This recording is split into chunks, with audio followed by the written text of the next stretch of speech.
We have a strange habit, don't we? We think that progress moves forward in a straight line. We think tolerance and acceptance only get better. We think that modern times must be new and different. We think today's freedoms are better than the past.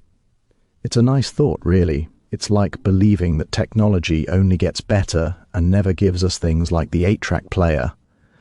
But history, being the interesting thing it is, has a way of surprising us.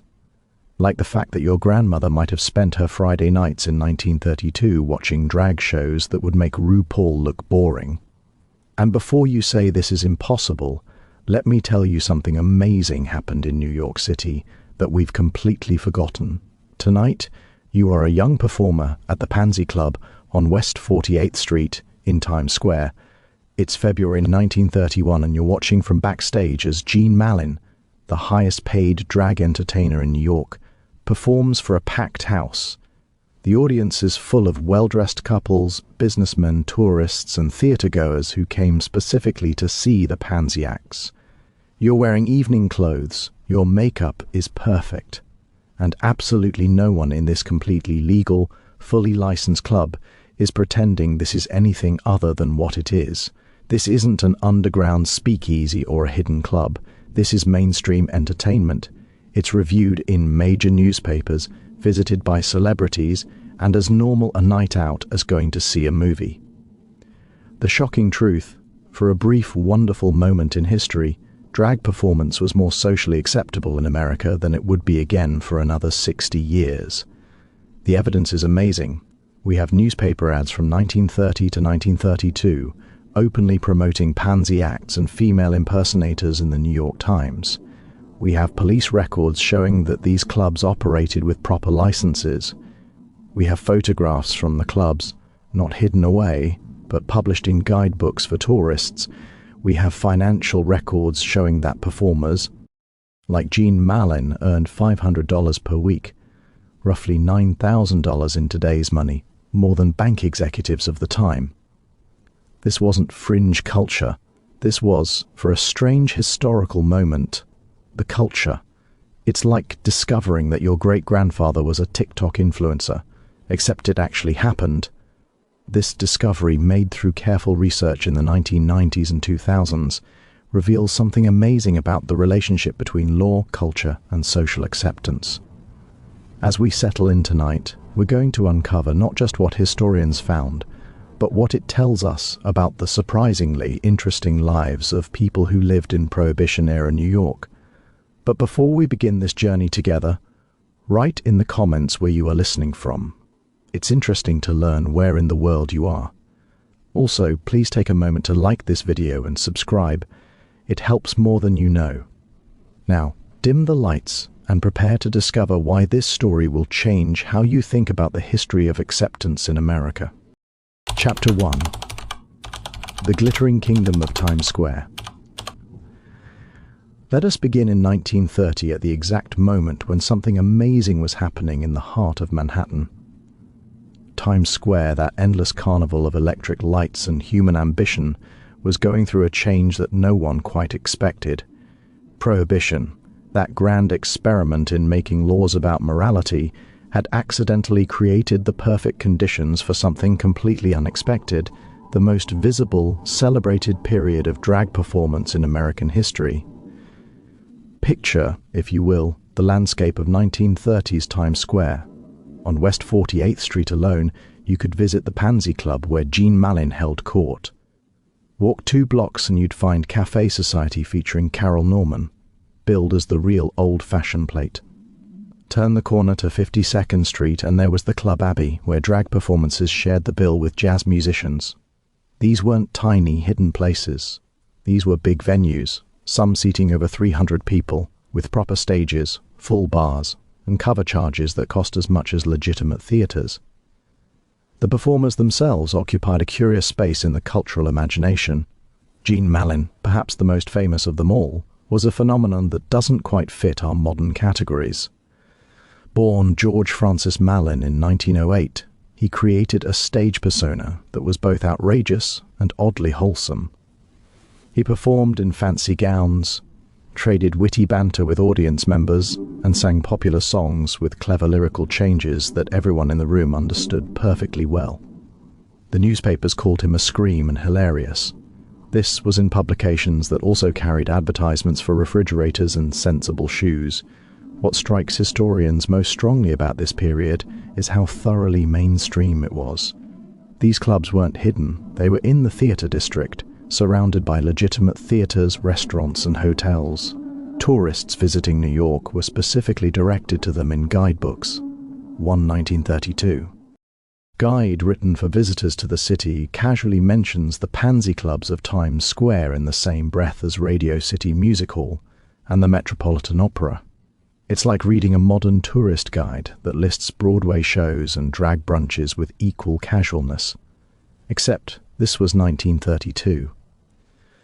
The audience makeup is particularly interesting. Based on police reports, newspaper accounts, and the club's own advertising, the crowds were overwhelmingly heterosexual. Married couples came for anniversary celebrations. Businessmen brought out-of-town clients. Theatregoers stopped by after seeing a show young women celebrated birthdays there. The drag performers weren't entertaining a subcultural audience. They were entertaining America's middle class. One performer later recalled that the most enthusiastic audience members were often middle-aged women from the suburbs who found the whole thing terrifically amusing and rather charming. This mainstream acceptance was based on some very specific cultural conditions. First, the performers themselves maintained a carefully crafted persona that was unthreatening. They were pansies, a term that, while not exactly respectful by modern standards, carried connotations of harmless fun rather than danger. They were funny, not frightening, entertaining, not corrupting. This was crucial in an era that was both fascinated by and terrified of anything that challenged gender norms. Second, Prohibition had fundamentally altered the social landscape. By making alcohol illegal, the government had accidentally destroyed the old system that controlled entertainment venues. The speakeasies that emerged operated outside traditional legal structures, which meant they also operated outside traditional social conventions. If you were already breaking the law by serving alcohol, hosting a drag show seemed like a minor addition. But here's the clever bit. By 1930, many of these clubs had actually gotten legal cabaret licenses. They weren't serving alcohol officially, but they could serve near beer and entertainment. They'd gone from underground to legitimate, and they'd brought the drag acts with them. The performers developed sophisticated acts that walked a fine line between respectability and rule-breaking. Carol Norman, for instance, performed in the first act in male formal wear, singing traditional songs. In the second act, he transformed into female presentation with gowns that reportedly cost thousands of dollars. The act was built as artistry. The skill and illusion were emphasized over any gender breaking. It was presented as theater, as performance craft, as American cleverness in the grand vaudeville tradition. Gene Malin's typical show offers a window into this world. He would enter to thunderous applause, wearing an evening gown that would be the envy of any Hollywood starlet. His opening number might be a popular song of the day, performed with exaggerated feminine gestures that the audience found hilarious. Then came the chatter, quick-witted exchanges with audience members, double meanings that everyone understood, but that remained just acceptable enough. He might comment on a woman's hat, darling, wherever did you get that? I must have one, or flirt with the men, don't worry, honey. I won't steal your husband, I have enough trouble with my own. The humor was self-deprecating, unthreatening, and oddly family-friendly in its way. What's particularly striking is how the mainstream press covered these performers. Reviews in Variety, the entertainment industry's trade publication, discussed the Pansy acts with the same critical approach they applied to any other performers. Gene Malin's timing was praised. Carol Norman's costumes were noted for their elegance. A 1931 review casually mentions that the Pansy performer received the biggest applause of the evening, not with shock or disapproval, but as a simple statement of fact. These were professional entertainers being evaluated on. Professional terms. The financial success was staggering. Gene Malin, at his peak in 1931, was earning $500 per week, more than most doctors, lawyers, or bank managers. He invested in real estate, bought expensive cars, and lived in a fashionable apartment. Other successful performers followed similar paths. This was quite genuinely a viable career path. Young performers could aspire to drag performance the way they might aspire to any other form of entertainment. It's rather extraordinary when you think about it. For a brief moment, American capitalism had made drag profitable enough to be respectable. The clubs themselves were substantial operations. The Pansy Club on 48th Street had a seating capacity of 350, a full stage with professional lighting, a complete bar serving legal beverages, naturally, and a kitchen that served dinner before the show. The decor was elaborate. One account describes silk draperies, mirrored walls and tables with white linens. This wasn't a dive bar. This was, by the standards of the day, rather fancy.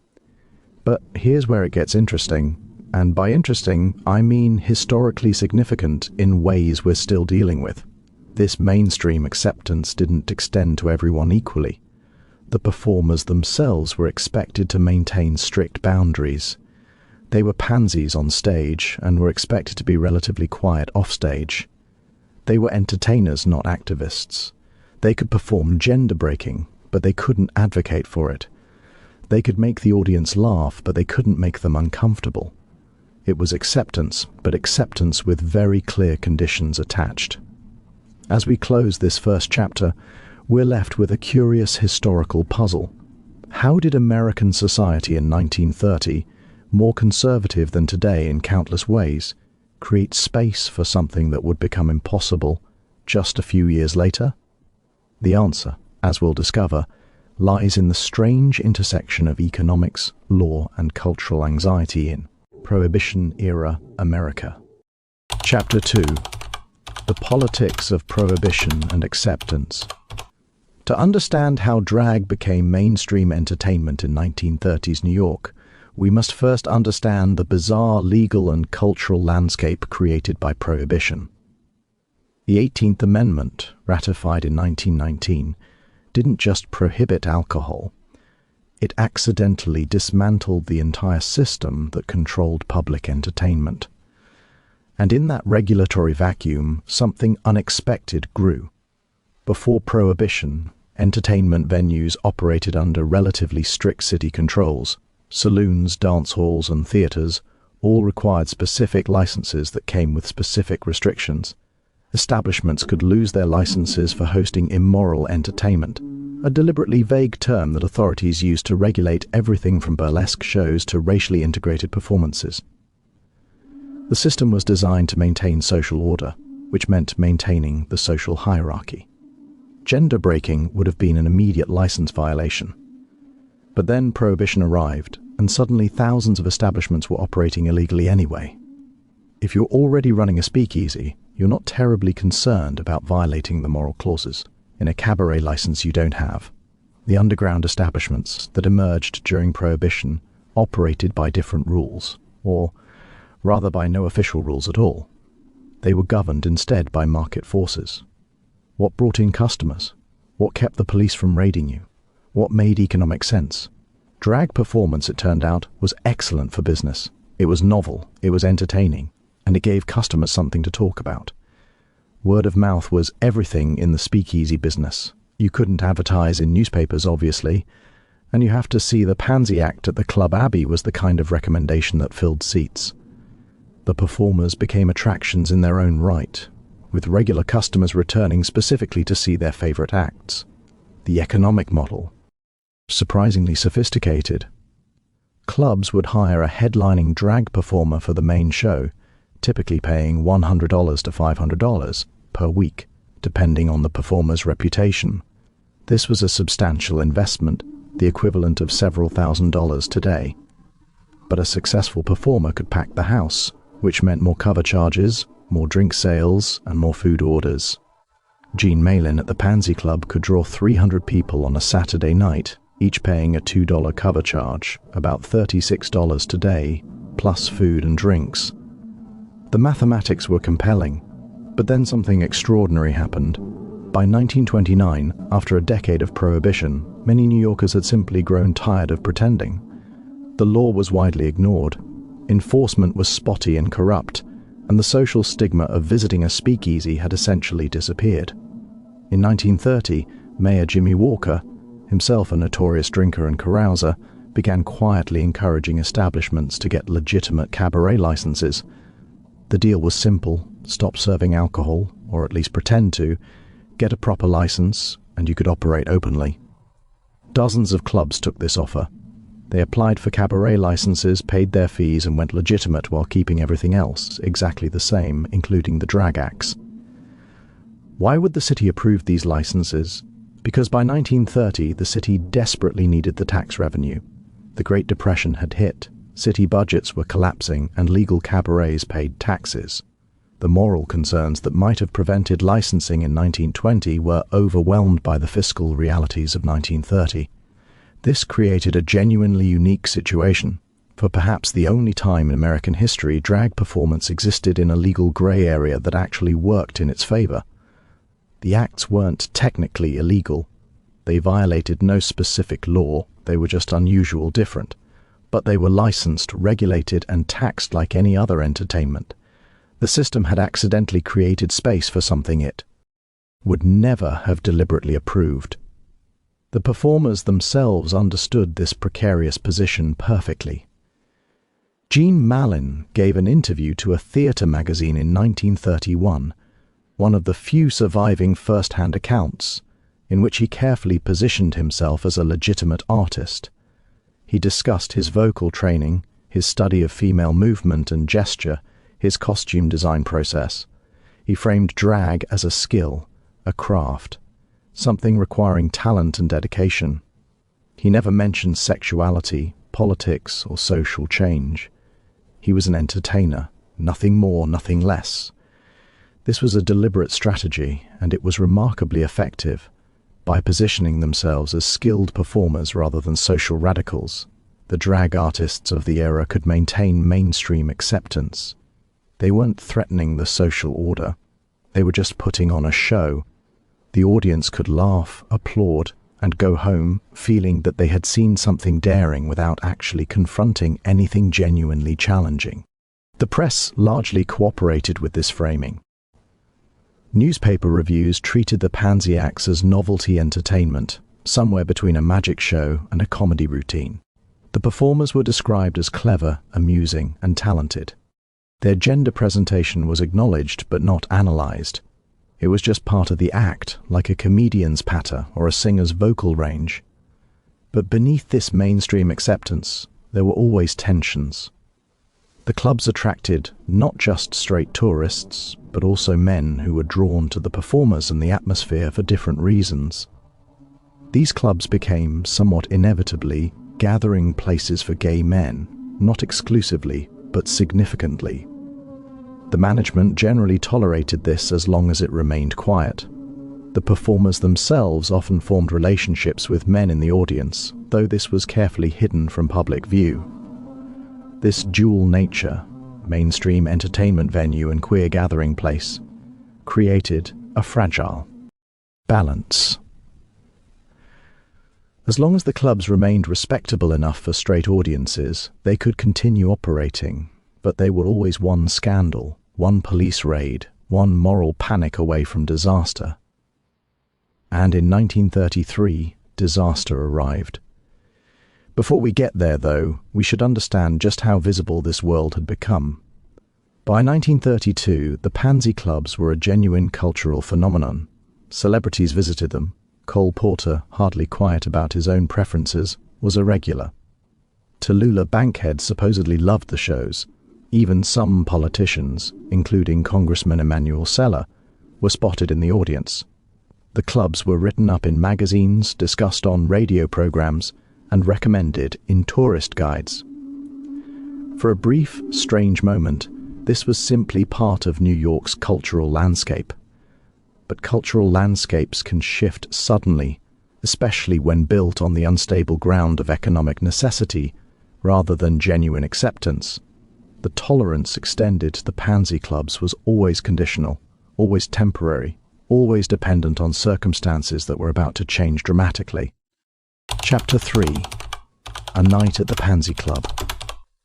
Let us step inside for a typical Saturday night in January 1932. The Pansy Club on West 48th Street is packed, every table filled, customers standing along the back wall. Cigarette smoke creates atmospheric haze around the stage lights. You've paid your $2 cover charge. You've ordered from the dinner menu. The pot roast is apparently quite good, and you're waiting for the main show to begin. The evening typically started with an opening act, perhaps a jazz singer or a piano player, while the dinner service was completed. This was standard cabaret practice, giving early arrivals entertainment while the crowd filled in. Around 10 p.m., the lights would dim and the real show would begin. Gene Malin's entrance was carefully choreographed. The orchestra would strike up a popular song, Maybe Ain't Misbehaving or I Can't Give You Anything But Love, and he would emerge from the wings in a gown that must have cost more than most audience members earned in a month. The applause was immediate and genuine. People had come specifically to see him, and he knew how to work a crowd. His act typically lasted about 40 minutes, divided into several segments. First came the songs, popular numbers with subtle lyrical changes that made them work for his persona. My Man, a torch song about devoted love, became something rather different when performed by Malin.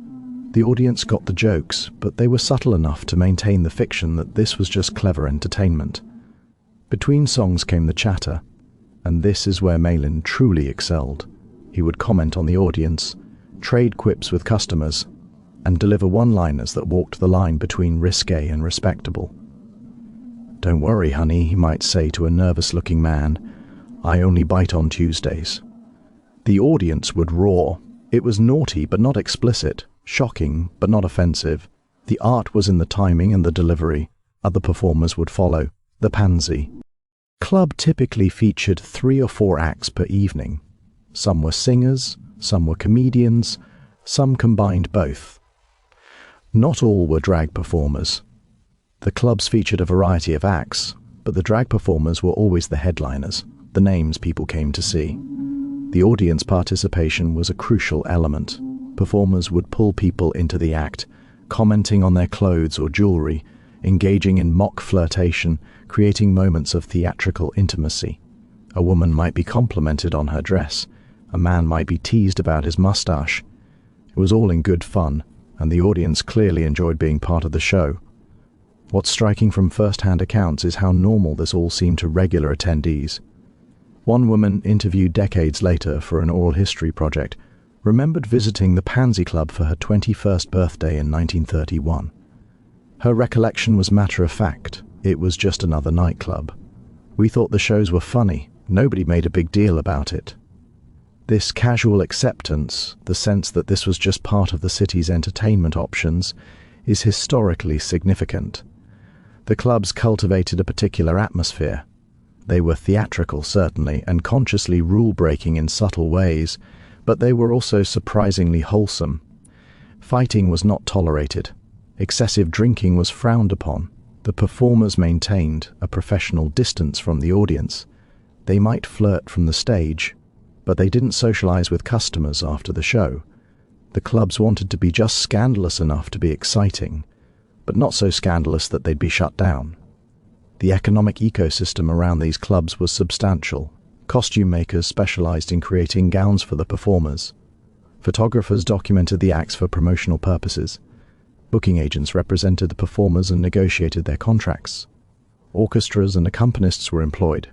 Stage crews, waiters, kitchen staff, doormen, coat check attendants. The clubs employed dozens of people. This was a legitimate industry, providing livelihoods for hundreds of New Yorkers. Behind the scenes, the performers lived surprisingly conventional lives. Gene Malin lived in a nice apartment in Hell's Kitchen, shopped at Macy's, and by all accounts maintained friendly relationships with his neighbors. Carol Norman invested his earnings in real estate and owned several properties in Brooklyn. They were, in their daily lives, simply successful entertainers managing their careers and finances. The extraordinary thing was that they were doing this while performing drag in mainstream venues. The relationship between performers was apparently friendly. Unlike later drag culture with its emphasis on competition and cutting remarks, the 1930s performers seemed to view each other as fellow professionals. They would visit each other's shows, offer advice on costumes or routines, and occasionally collaborate on special performances. There was enough work for everyone, and the community remained relatively supportive. What did the performers themselves think about their unusual position in American culture? The surviving evidence is limited. Few left extensive personal records. But what exists suggests a complicated mixture of pride, pragmatism, and awareness of their precarious situation. They knew they were doing something unusual, but they also knew it was legal, profitable, and popular. They were successful in conventional terms, and that success validated their choices. The audience, meanwhile, seemed to compartmentalize the experience. They could enjoy the shows without necessarily thinking deeply about what it meant that men were performing in dresses to packed houses. It was entertainment. It was novel. It was fun. And for most people, that was enough. The cognitive dissonance between their general social conservatism and their enthusiastic attendance at pansy clubs apparently didn't trouble them. Humans are remarkably good at holding contradictory ideas at the same time, especially when it comes to entertainment. But this carefully maintained balance between acceptability and rule-breaking, between mainstream success and marginal identity, between profitable entertainment and social challenge, was about to collapse. The conditions that had allowed the pansy clubs to flourish were changing, and changing rapidly. Chapter 4. The crackdown begins. The end came suddenly, violently, and from an unexpected direction. In late 1933, the newly empowered New York Police Department launched a coordinated campaign to shut down the pansy clubs. Within months, an entertainment phenomenon that had thrived for years was effectively destroyed. Understanding why requires understanding the dramatic political changes sweeping through America in 1933. First, Prohibition ended.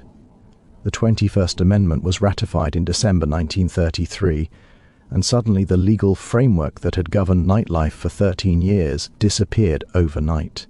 Establishments that had operated in a grey area during Prohibition now needed to comply with new regulations for serving alcohol. This meant new licenses, new inspections, and renewed city control over entertainment venues. The regulatory vacuum that had protected the pansy clubs disappeared. Second, the Great Depression deepened, and with it came a wave of social conservatism. In times of economic distress, societies tend to return to traditional values and structures. What had seemed harmlessly amusing in the relatively prosperous late 1920s now seemed threatening and decadent. The pansy clubs became targets for politicians and reformers who wanted to restore moral order to a city in crisis. Third, Fiorello LaGuardia was elected mayor in November 1933. LaGuardia was a reformer committed to cleaning up the corruption and vice that had flourished under his predecessor. He appointed Louis Valentine as police commissioner with explicit instructions to enforce moral codes. Valentine, in turn, was under pressure to demonstrate results. The pansy clubs were highly visible, controversial, and vulnerable, perfect targets. The mechanism of the crackdown was the cabaret license. The same licenses that had allowed the clubs to operate legally now became weapons against them. The city began enforcing obscure regulations that had been ignored for years. Clubs were cited for overcrowding, for noise violations, for improper signage. These were pretexts, of course. The real goal was to shut down the drag performances. But by using technical violations, the city could avoid accusations that it was targeting performers based on their gender presentation. The enforcement was aggressive and often brutal. Police would raid clubs mid-performance, arresting performers and sometimes audience members. Gene Malin was arrested multiple times in early 1933, though the charges were always dismissed. Other performers faced harassment threats, and economic pressure. Booking agents were warned not to represent drag performers. Club owners were told their licenses would be revoked if they continued hosting pansy acts. The press, which had cheerfully covered the pansy clubs for years, suddenly turned hostile.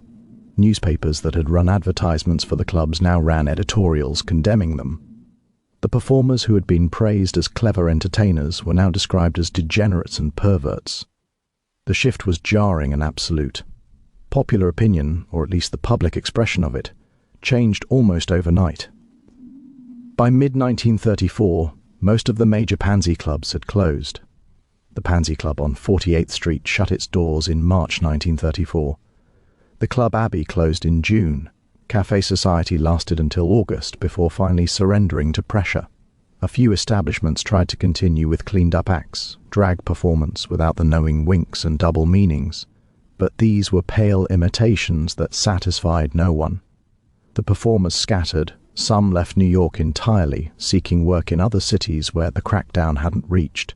Some tried to transition to other forms of entertainment with limited success. Some simply disappeared from the historical record, their fates unknown. The community that had formed around the clubs dissolved. Gene Mallin's fate is particularly tragic and telling. By late 1933, unable to find work in New York, he booked a gig in Los Angeles. He traveled there by ship through the Panama Canal, a luxury cruise that he apparently paid for with his savings from better days.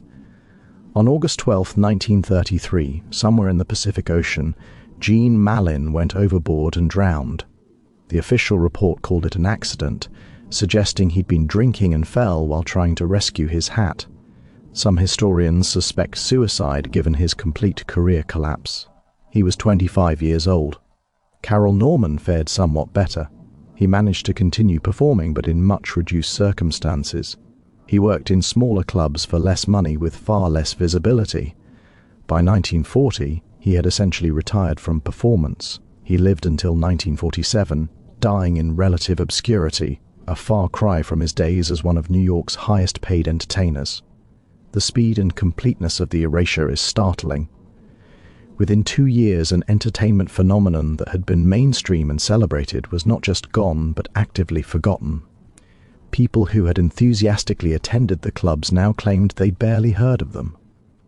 The photographs, advertisements, and reviews that documented the era were filed away in archives and forgotten. An entire chapter of New York's cultural history simply vanished from popular memory. This wasn't accidental. This was deliberate cultural amnesia enforced by social pressure and legal suppression. In the decades that followed, the pansy clubs became an embarrassing footnote, something respectable people preferred not to discuss. Historians largely ignored them. When mentioned at all, they were framed as an unfortunate oddity, a moment of excess in an era of excess. The legal framework established in the 1933 to 1934 crackdown remained in place for decades.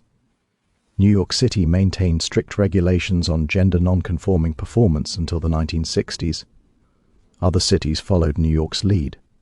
The brief window of mainstream drag performance closed, and it wouldn't open again for more than half a century, but perhaps the most harmful effect was psychological. The message was clear: acceptance could be withdrawn at any moment. Tolerance was conditional, temporary, and ultimately unreliable. This lesson was learned by a generation of performers and audience members who had briefly believed that something different was possible. Chapter 5: The Architecture of Forgetting. What's particularly interesting, and by interesting I mean historically troubling, is how completely this era was forgotten. By 1950, when scholars began seriously studying the history of queer life in America, the pansy clubs barely registered.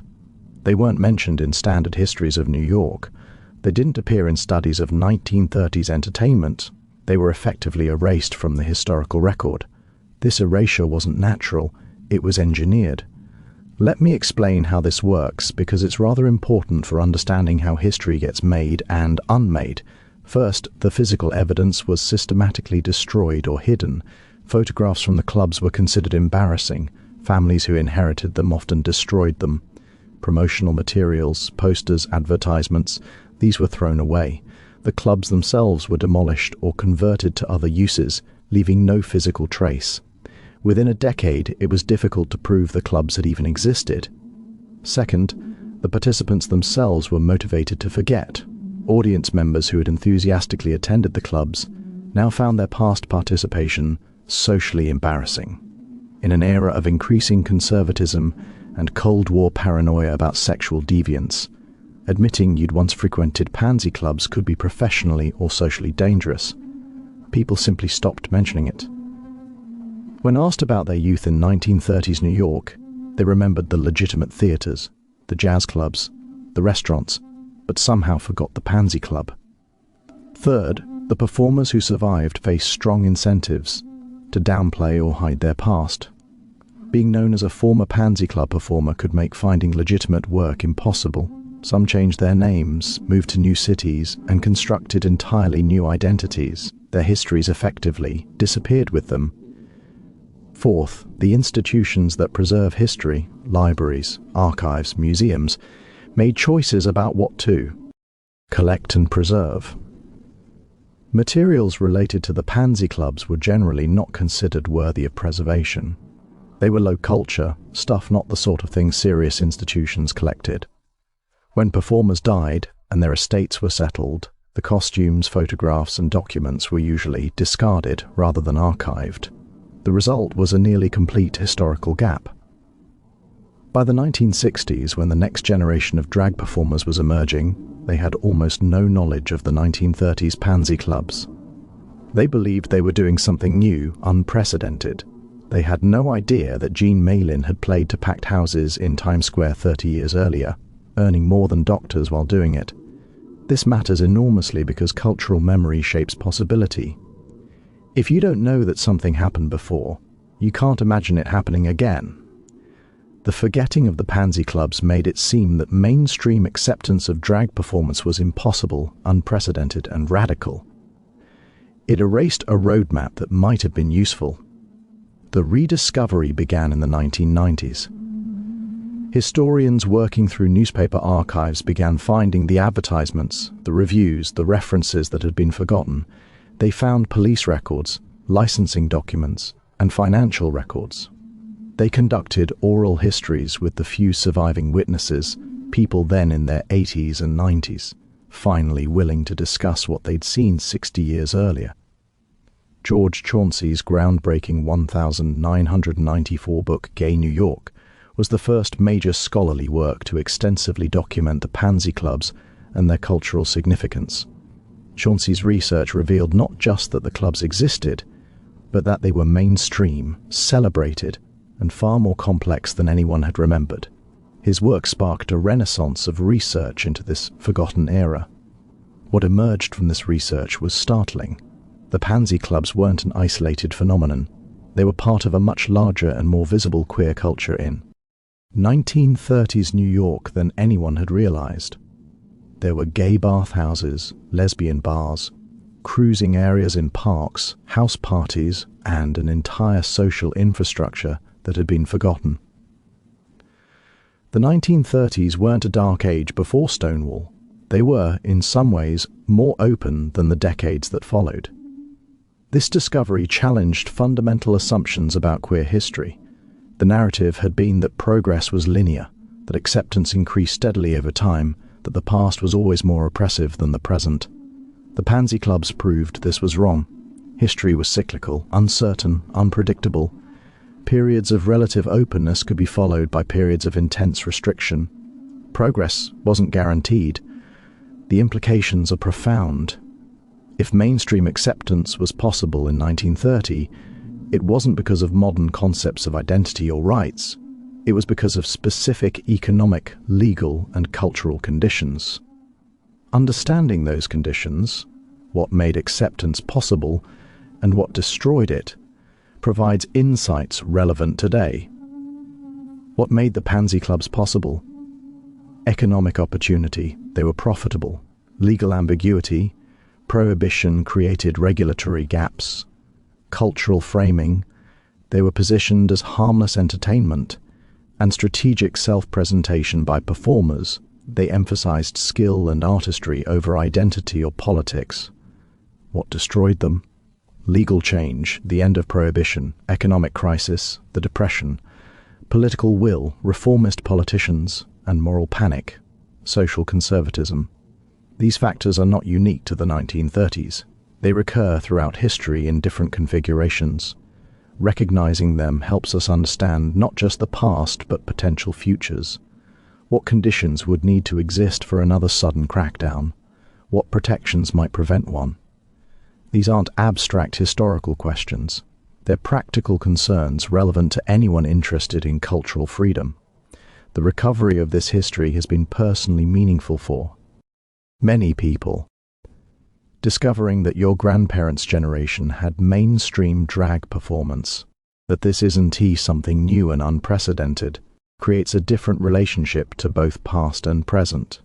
It suggests that the struggles we think of as contemporary have longer, more complex histories than we realized. Chapter 6. The Long Shadow. As we arrive at the final chapter of our journey tonight, we must confront an uncomfortable question. What does the Pansy craze teach us about tolerance, acceptance, and the fragility of social progress? The most obvious lesson is that cultural acceptance can be remarkably shallow and temporary. The audience members who enthusiastically attended the Pansy clubs in 1931 didn't necessarily hold progressive views about gender or sexuality. They were capable of enjoying the performances while simultaneously supporting politicians who promised to shut the clubs down. Their tolerance extended only as far as their entertainment, not into their politics, their workplaces, or their personal relationships. This suggests that visibility and acceptance aren't the same thing. The drag performers of the 1930s were highly visible. They were famous, successful, and celebrated. But this visibility didn't translate into legal protections, political power, or lasting acceptance. When conditions changed, the visibility that had seemed like evidence of acceptance became a vulnerability. The performers couldn't hide, couldn't disappear into anonymity. They'd been too visible, too celebrated. And when the crackdown came, they were easy targets. The strategic choices made by the performers are worth examining. By positioning themselves as entertainers rather than advocates, they gained mainstream success, but sacrificed the possibility of lasting change. They didn't challenge the social order, they entertained within it. This was a rational choice given their circumstances, but it meant that when the political winds shifted, they had no institutional protections, no political allies, no framework for resistance. They traded long-term security for short-term success. Could they have made different choices? It's easy to judge historical figures for not being more radical, for not fighting harder, for accepting the limitations of their era. But the performers of the 1930s were making decisions with incomplete information, under considerable pressure, with careers and livelihoods at stake. They chose survival and success within the system rather than confrontation with it. This isn't cowardice. It's pragmatism in the face of limited options.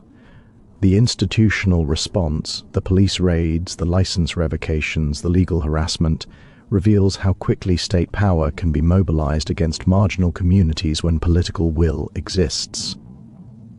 The same legal structures that had enabled the clubs, cabaret licenses, entertainment regulations, became weapons to destroy them. This is a pattern that recurs throughout history. The tools of legitimacy become tools of oppression when those in power decide to deploy them that way. The speed of the cultural shift is particularly striking. In 1931, newspaper reviews praised Jean Malin's performances.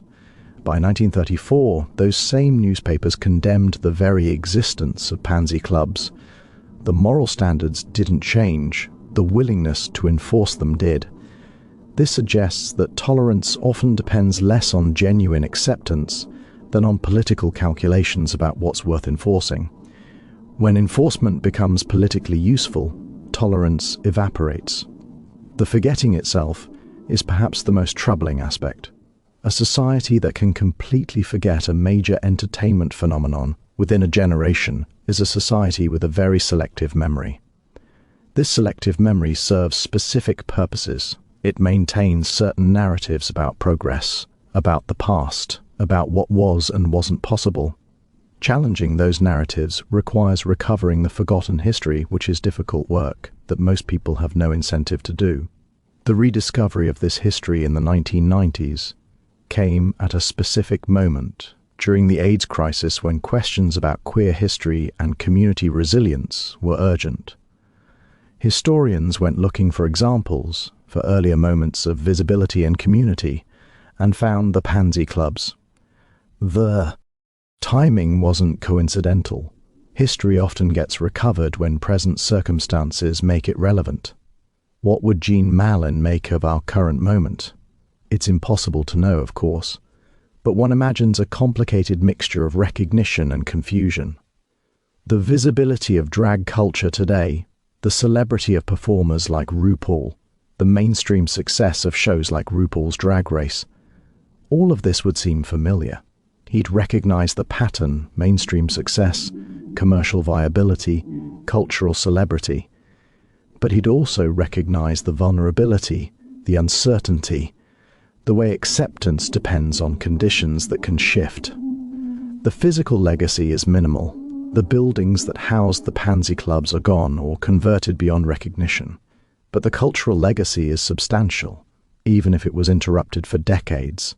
The drag performers of today are, whether they know it or not, working in a tradition that runs through the 1930s, through Jean Malin and Carol Norman, and dozens of forgotten performers who proved that mainstream success was possible, however briefly.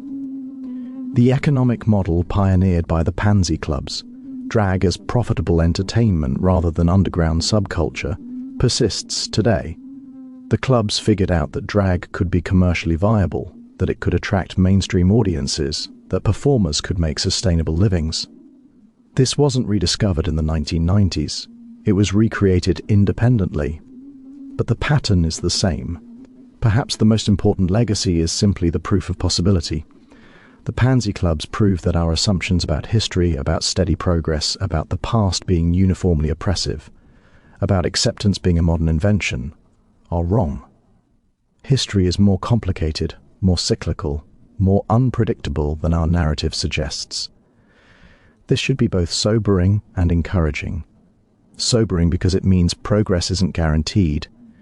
Encouraging because it means restriction isn't permanent. As historians continue working, through archives, more details about this era continue to emerge.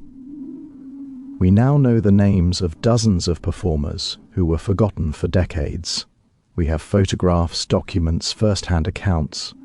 We are recovering a history that was nearly lost. This work matters not just for historical completeness, but for understanding how cultural memory works, how histories get made and unmade, how power shapes what we remember and forget. The Pansy craze wasn't a footnote or an oddity. It was a significant cultural phenomenon that reveals fundamental truths about tolerance, power, economics, and memory. It shows us that mainstream acceptance is possible under the right conditions, but also that those conditions are fragile, temporary, and can disappear rapidly when circumstances change. For those seeking lessons applicable today, the Pansy clubs offer several. First, visibility without political power is vulnerable. Second, commercial success without institutional protection is temporary. Third, acceptance based on entertainment rather than rights is shallow. Fourth, strategic choices about how to navigate hostile systems involve real trade-offs. Fifth, historical memory matters. What we remember shapes what we think is possible. As our journey through the forgotten world of 1930s New York concludes tonight, we're reminded that the past is far from dusty and dull.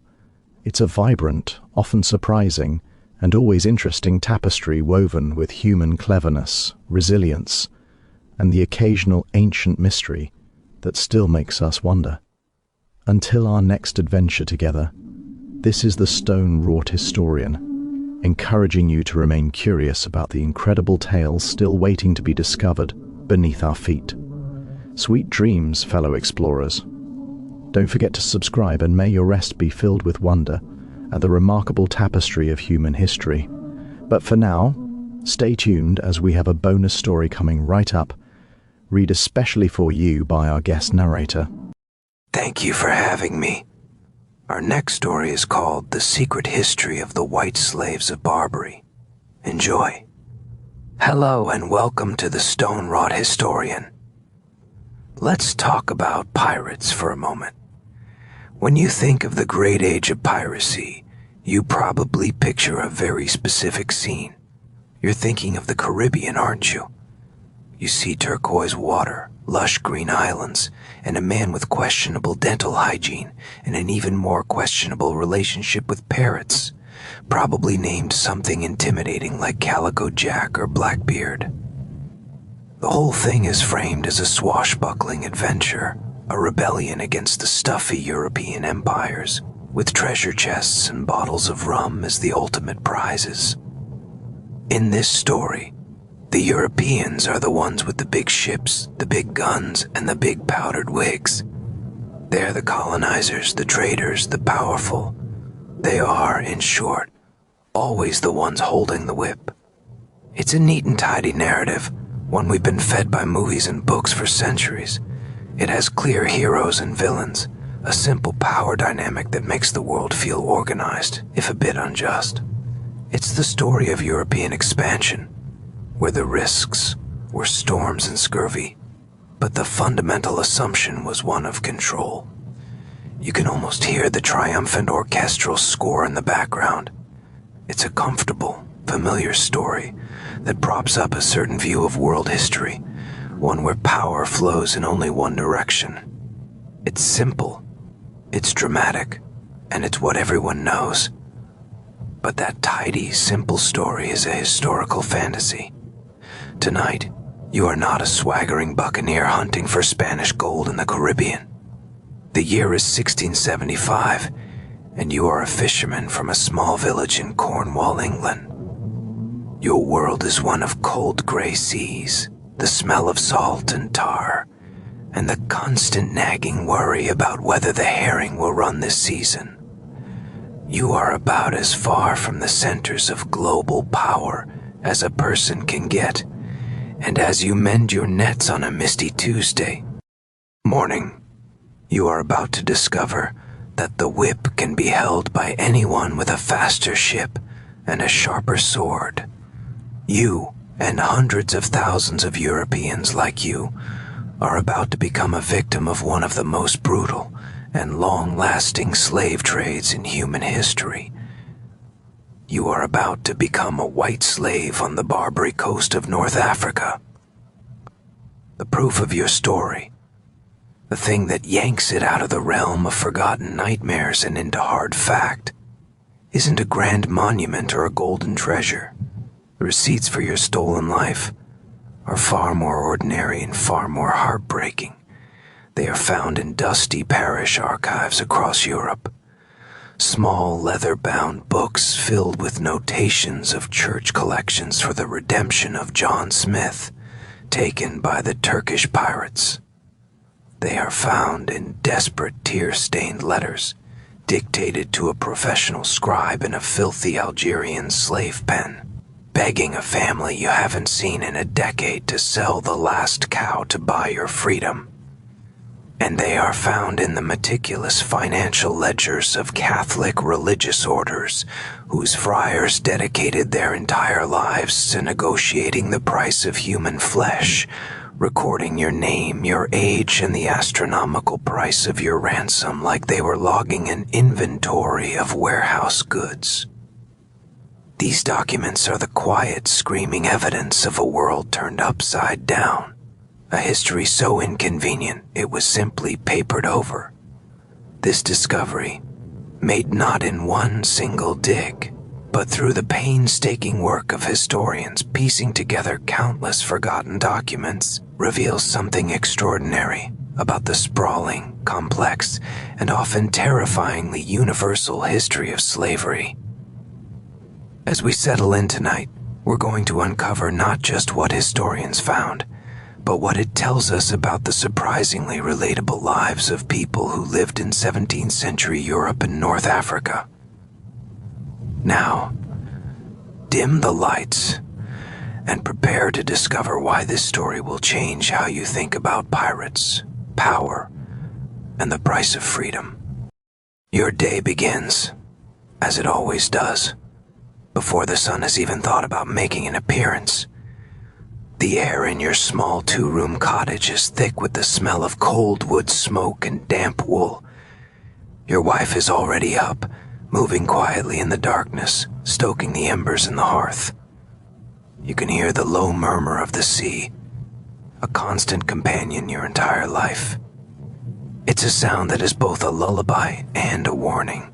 It provides your livelihood, the fish that you sell in the nearby market, but you've also seen it swallow ships and men whole, with a casual indifference that feels almost personal.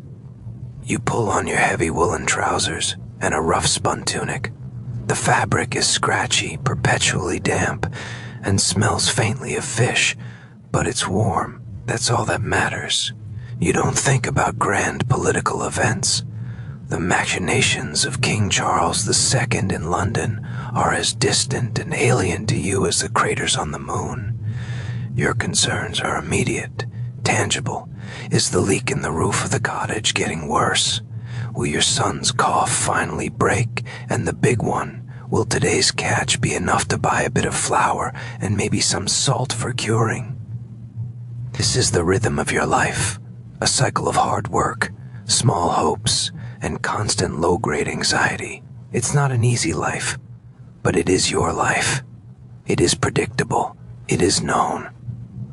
You and your two crewmates, men you've known since you were all boys stealing apples from the vicar's orchard, push your small fishing boat, the Sea Serpent, a name far more dramatic than the vessel itself, down the shingle beach and into the churning gray water. The cold seeps into your leather boots instantly. The plan is simple. Sail out a few miles, drop the nets, and hope for the best. The sky is overcast. A typical English summer's day, which is to say it looks like a miserable autumn day anywhere else. The sea is choppy but manageable. For a few hours, everything is normal. The familiar creak of the boat's timbers, the snap of the sail in the wind, the rhythmic work of hauling and casting the nets. It's grueling, back-breaking labor, but there's a comfort in it. Around mid-morning, you see it, a shape on the horizon. At first, you think it's another fishing vessel or perhaps a merchant ship making its way up the coast of Bristol, but it's moving too fast, impossibly fast. It's long and low in the water with a distinctive lateen sail, a triangular rig you're not used to seeing in these parts. A knot of unease tightens in your stomach. Your crewmate, a man named Thomas with a face like a road map of every storm he's ever seen, squints at the approaching ship. He says nothing, but you see the color drain from his face. You've all heard the stories. The hushed rumors told over lukewarm ale in the village tavern, tales of strange ships appearing out of the mist, of entire coastal villages in Ireland and even Iceland carried off into the night. You always thought they were just that, stories.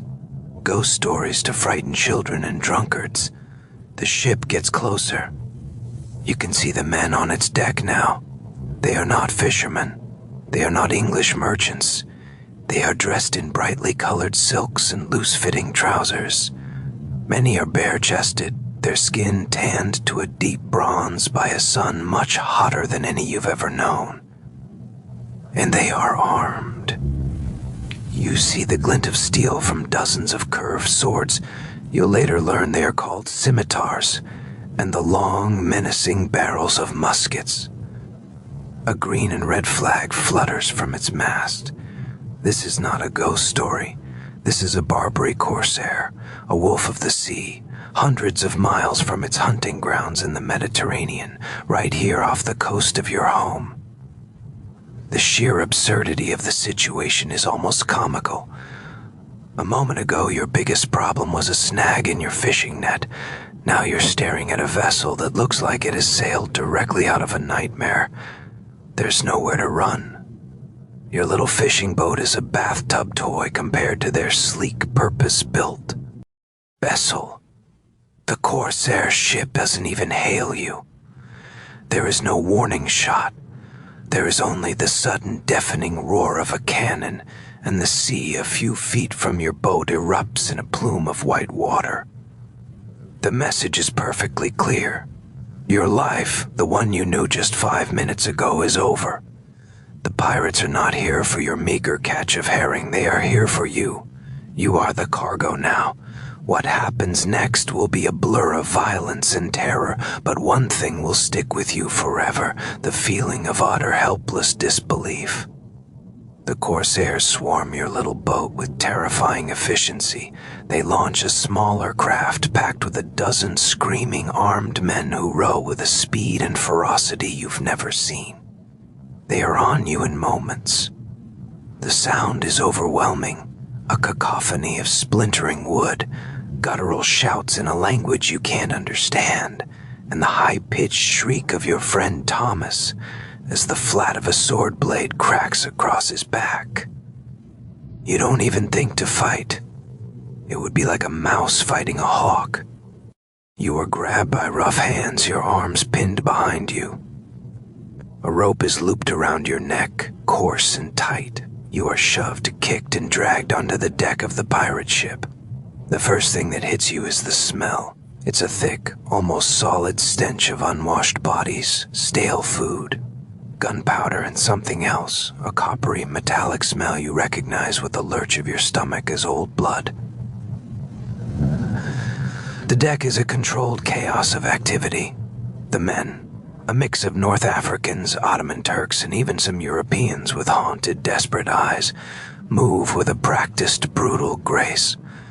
These are not swashbuckling adventurers. They are businessmen, and their business is human misery. You and your 2 crewmates are thrown into the hole. The hatch slams shut above you, plunging you into a darkness that is nearly absolute. The air is foul, heavy with the stench of vomit and despair. As your eyes slowly adjust, you realize you are not alone. The hold is packed with other captives. You can just make out their pale, terrified faces in the gloom. There are women clutching crying children, their fine clothes torn and dirty. There are other men, sailors from a merchant ship taken earlier, their hands bound, their faces a mask of shock. You've been captured less than 10 miles from your own home, and you've been thrown into a floating dungeon with strangers from a world you only vaguely knew existed. The journey to North Africa is a special kind of hell, a masterclass in dehumanization. You are given a single biscuit of hardtack a day, so infested with weevils it seems to move on its own. The water is rationed, served in a filthy bucket, and it's brackish and warm. The hold is never cleaned. The rocking of the ship is relentless, a constant nauseating motion that leaves most of the captives too sick to even move. There is no privacy, no dignity. You are packed together so tightly that you can't lie down without being on top of someone else. The heat is suffocating. Days blur into a meaningless cycle of darkness, thirst, and fear. You lose track of time. Is it your 3rd day in the hold or your 10th? You listen to the sounds from the deck above, the rhythmic chanting of the crew as they adjust the sails, the crack of a whip followed by a cry of pain, the occasional burst of laughter that sounds more cruel than joyful. You learn to read the ship's movements, the frantic activity and shouting that means they've spotted another prize, another ship to be plundered, another group of terrified souls to be thrown down into the darkness with you. Sometimes the hatch opens and you are herded onto the deck for a few minutes of fresh air, though the blinding sun is almost as painful as the darkness. Here you get a better look at your captors. They are not a monolith. You see dark-skinned Moors from Morocco, paler Turks with impressive mustaches, and most unnervingly, a handful of men who look just like you. They have blonde hair and blue eyes, but they dress and act like the others. They are the renegades, European converts to Islam, men who were once captives themselves and chose to join their masters rather than endure a life of slavery. They are often the cruelest of all, as if trying to scrub away their own past with a show of brutal loyalty. Their existence is a terrifying thought. Could you become one of them? What would you do to survive? It's a question you're not ready to answer. After what feels like an eternity, weeks, maybe more than a month, the motion of the ship changes. The air grows warmer, thick with new exotic smells of spices and dust. One morning the hatch is thrown open, and you are forced up onto the deck, squinting in the painfully bright sunlight. Before you is a sight so alien it might as well be another planet. A massive, whitewashed city climbs a hill overlooking a perfect blue bay. It's a maze of narrow winding streets, domed mosques with towering minarets, and imposing stone fortresses. This is Algiers, the notorious capital of the Barbary corsairs, the greatest slave market in the Western world. To you it looks like the entrance to hell. You and the other captives are chained together in a long, shuffling line. You are paraded through the city streets. The noise is a physical assault. The shouts of street vendors, the braying of donkeys, the murmur of 1,000 conversations in languages you don't understand. Arabic, Turkish, a strange blend of European languages called lingua franca. People stop and stare as you are marched past. Some look on with pity, others with cold curiosity, and some with outright scorn. You are a spectacle, a trophy of a successful raid. Your clothes are in tatters. You are filthy, gaunt, and half-starved. You feel like an animal being led to slaughter. Your destination is the Badistan, the slave market. It's a large, open-air courtyard. Here, your final shreds of identity are stripped away. You are forced to remove what's left of your clothes. You are poked, prodded, and inspected by potential buyers. They check your teeth as if you were a horse, feel your muscles to gauge your strength, and look for any signs of sickness or infirmity.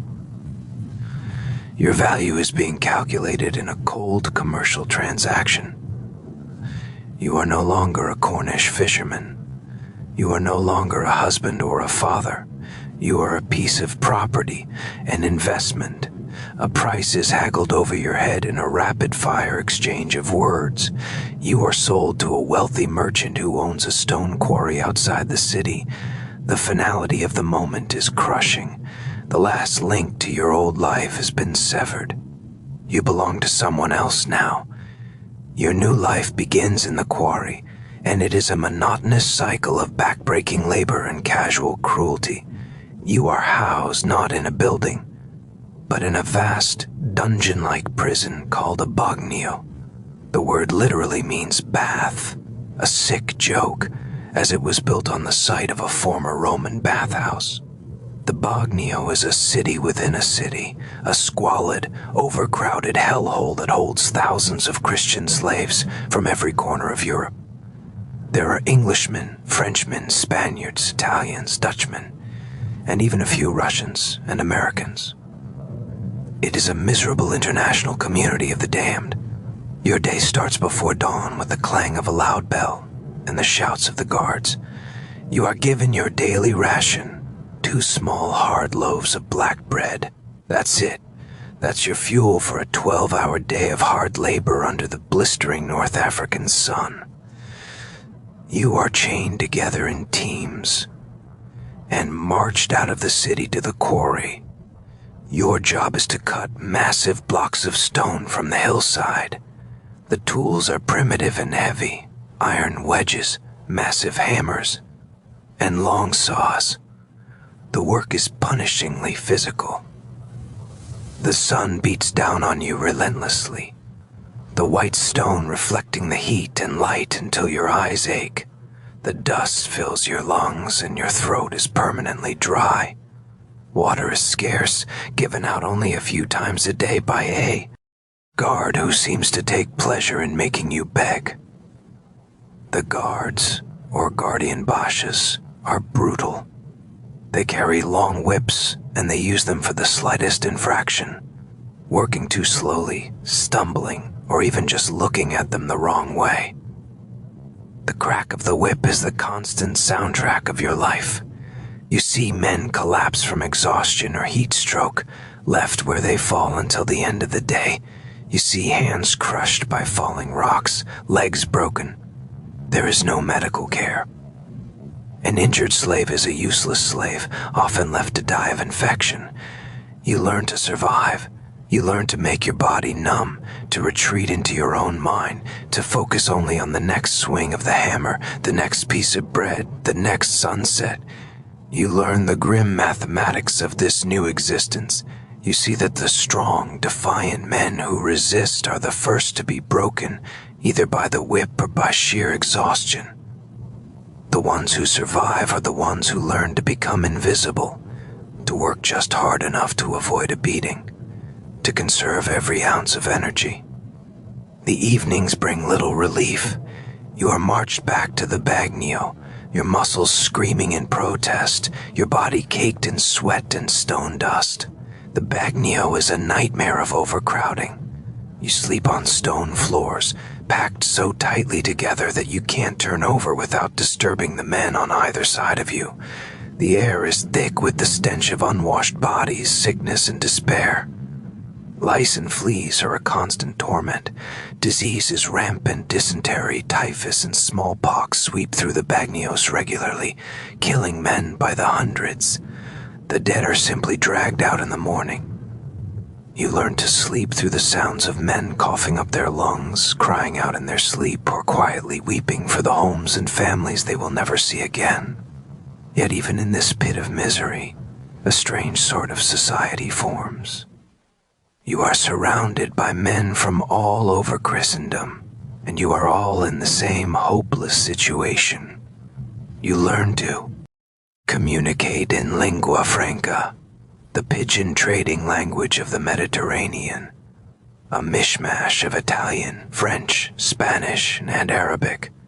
It's the official language of suffering. You share stories of your former lives, hushed conversations in the dark. You learn about a sailor from Genoa who was captured on his wedding day, a priest from Spain who was seized while sailing to Rome, a farmer from Ireland whose entire village was taken in a single night. These stories are a source of both comfort and pain. They remind you that you are not alone, but they also remind you of everything you have lost. You form small bonds of friendship, alliances for survival.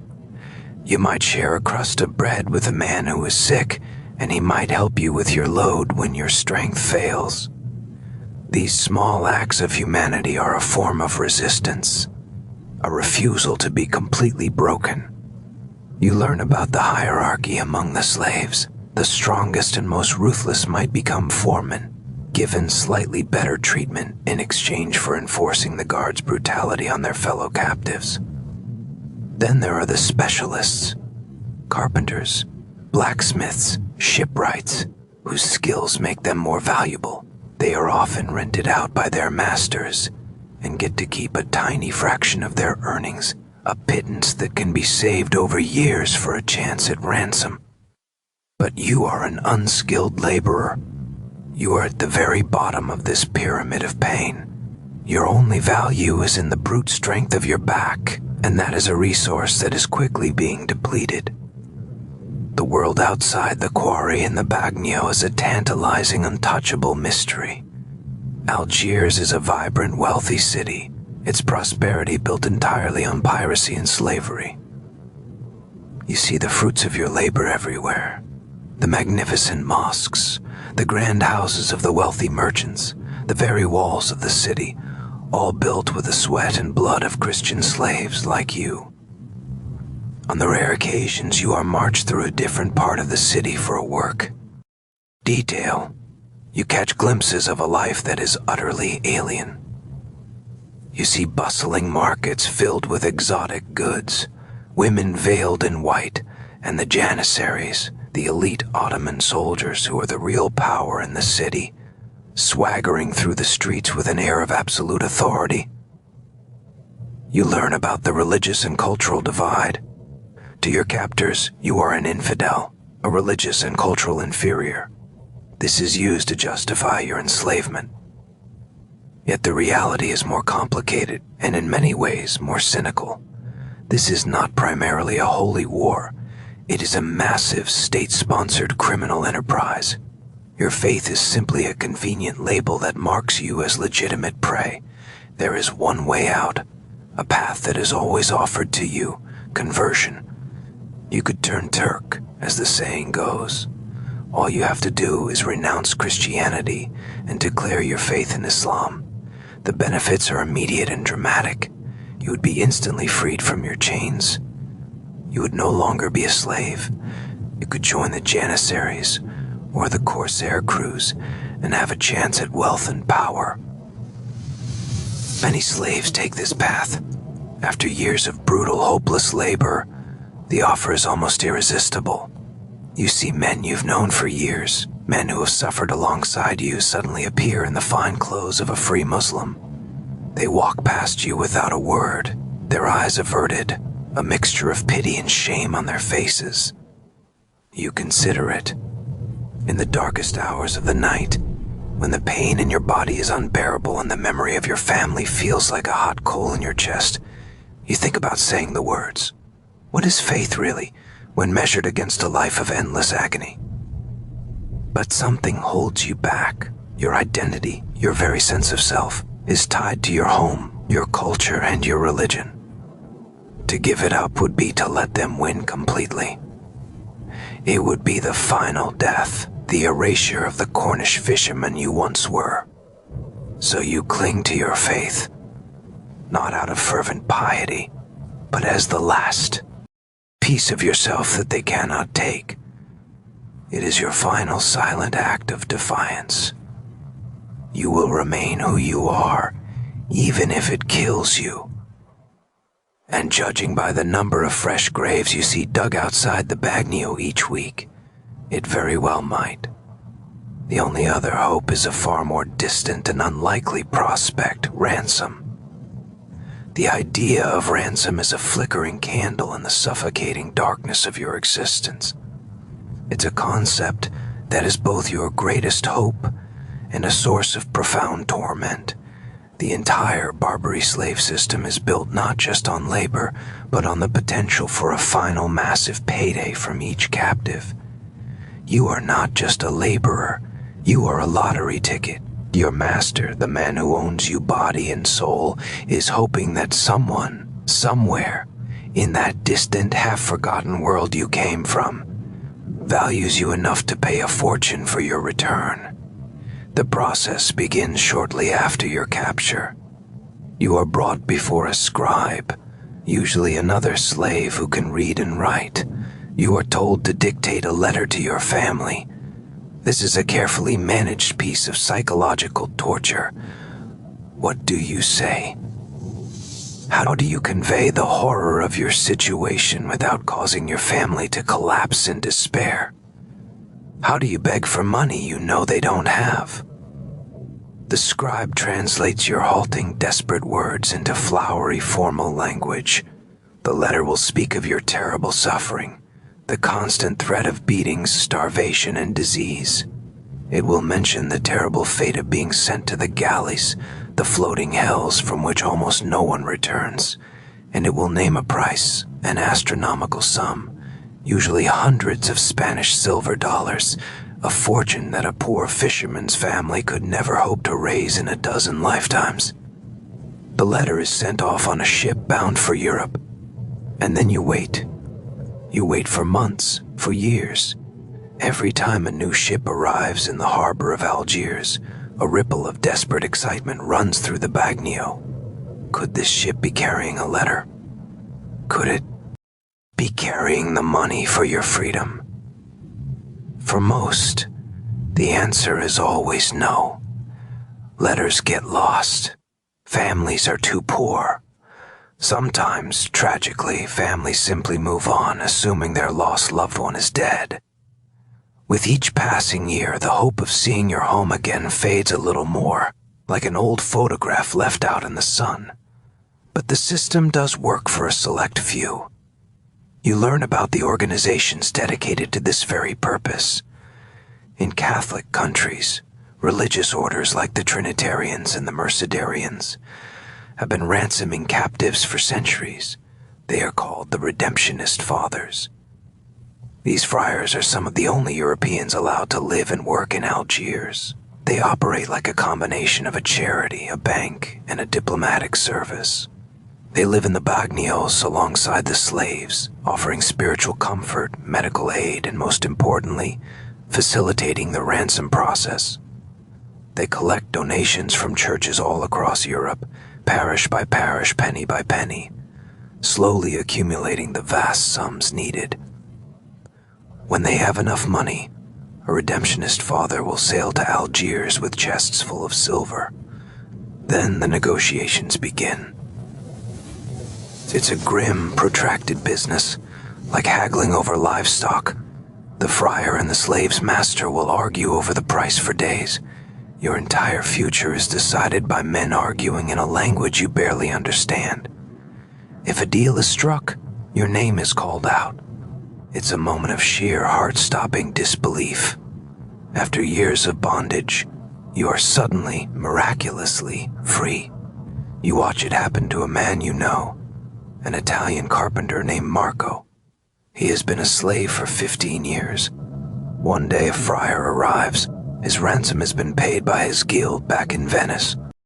You see the look on Marco's face, a mixture of shock, joy, and a profound, bone-deep weariness. He says his goodbyes, promising to write, promising to tell your family you are alive. And then he is gone, walking out of the gates of the Bagnio, a free man, leaving the rest of you behind in the shadows. His freedom is a cause for celebration, but it is also a knife in the heart.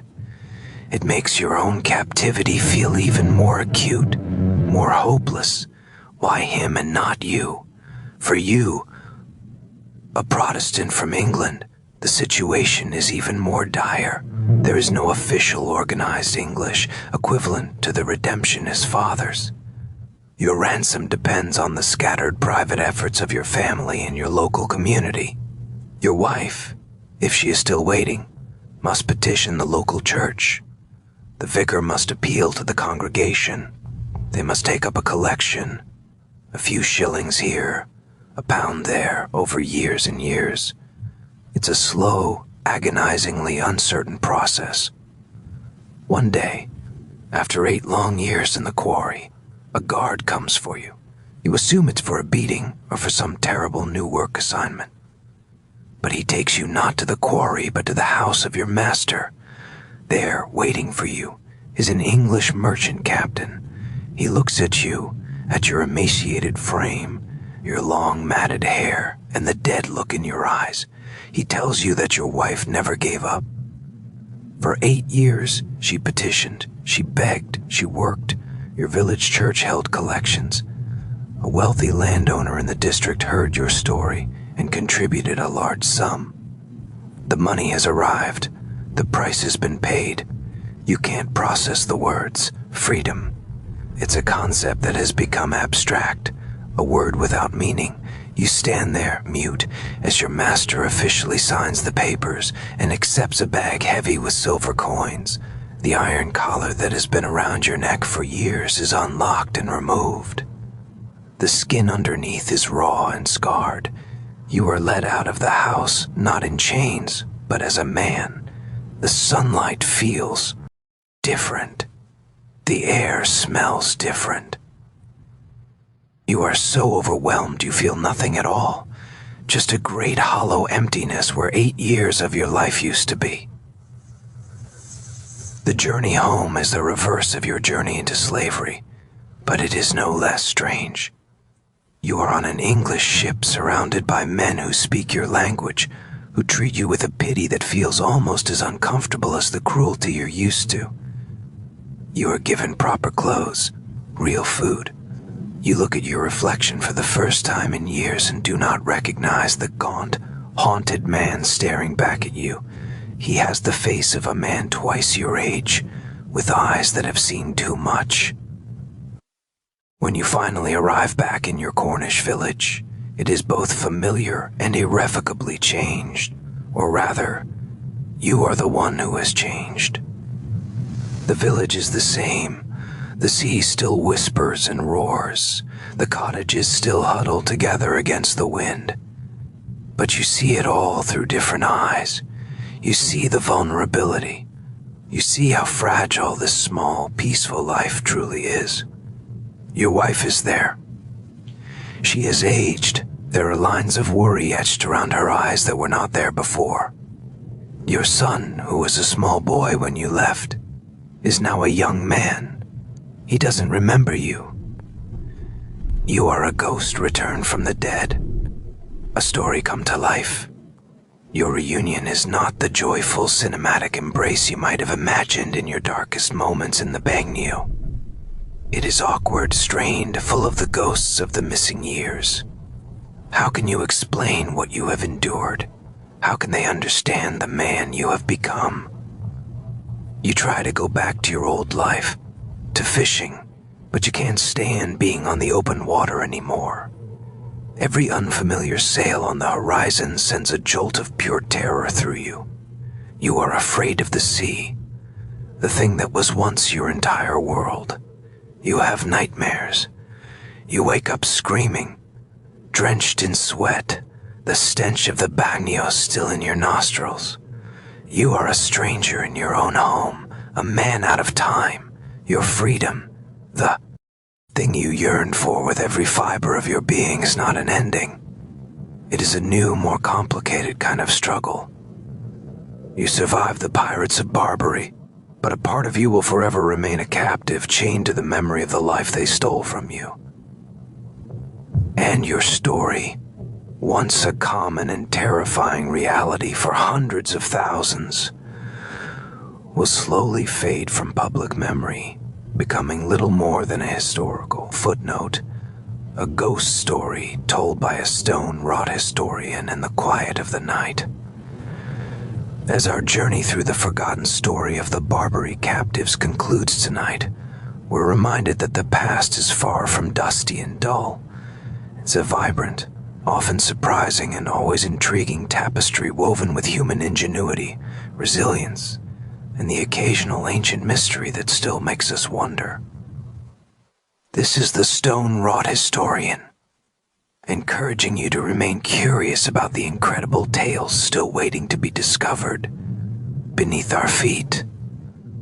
Our next story is called The Viking Berserker Drug That History Got Wrong.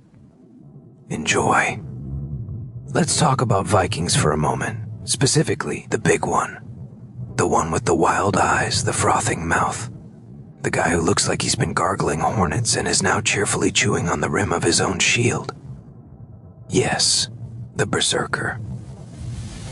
For decades, popular history has handed us a very neat, very tidy little package to explain this phenomenon. They were high, we're told. High on mushrooms, specifically the fly agaric, that classic red and white spotted toadstool you see in fairy tale illustrations and video games. It's a simple, almost cartoonish explanation. Eat the magic mushroom. Go bonkers. Win the fight. It's an idea that's become so ingrained it feels like an unquestionable fact. A bit of historical trivia you can pull out at a party to sound interesting. The problem is, it's almost certainly wrong. Or at least it's a wild oversimplification based on some very thin evidence and a whole lot of convenient storytelling. The fly agaric. Mushroom can certainly make you feel strange, but its effects, lethargy, twitching, nausea, and kaleidoscopic visuals don't quite line up with the saga's descriptions of a focused, terrifying, unstoppable battle rage. It's the difference between a substance that makes you want to stare at your own hands for 3 hours and one that makes you want to wrestle a bear and then use its spine as a toothpick. The mushroom theory is clean, but history is rarely clean. It's messy, it's complicated, and it usually smells a lot worse than we imagine. That tidy little story was just plain wrong. Tonight, you are not a cartoon. You are a Norse warrior living on the coast of Denmark around the year 970 AD. You belong to an elite warrior brotherhood, a group feared by your enemies and viewed with a mixture of awe and profound unease by your own clan. You are an Ulfednar, a wolf coat, one who wears the skin of a wolf into battle and is believed to channel its spirit. You are what later stories will call a berserker. And the secret to your terrifying power isn't a cheerful-looking mushroom you picked in the woods. It's a foul-smelling, greasy-leafed, and dangerously toxic weed that grows in disturbed soil near the settlement's refuse heaps, a plant known as henbane. The proof of your world, the hard evidence that grounds your story in reality, was found centuries later, not far from where you stand. In a place we now call Firkat, archaeologists uncovered the grave of a high-status woman, a seeress or sorceress, a vulva. She was buried with her ritual staff of iron and bronze, exotic bronze bowls from Central Asia, and a small leather pouch tied to her belt. Inside that pouch, they found the receipts for the kind of ritual you are about to undertake. They found a cocktail of seeds from plants used for causing pain, for inducing suffocation, and most importantly, over 800 tiny black seeds of Hyoscyamus niger, henbane. This wasn't the grave of some low-level soldier with a bag of party drugs. This was the toolkit of a ritual specialist, a shamanic pharmacist. It was the ancient equivalent of finding a locked medical case in a high priestess's tomb. And it proved that the chemical keys to the Norse spiritual world were far stranger and far more dangerous than a simple mushroom. This discovery, made at the Firkat ring fort in Denmark, reveals something extraordinary about the intersection of faith, pharmacology, and warfare in the Viking Age. As we settle in tonight, we're going to uncover not just what archaeologists found, but what it tells us about the surprisingly relatable lives of people who lived in this harsh and unforgiving world.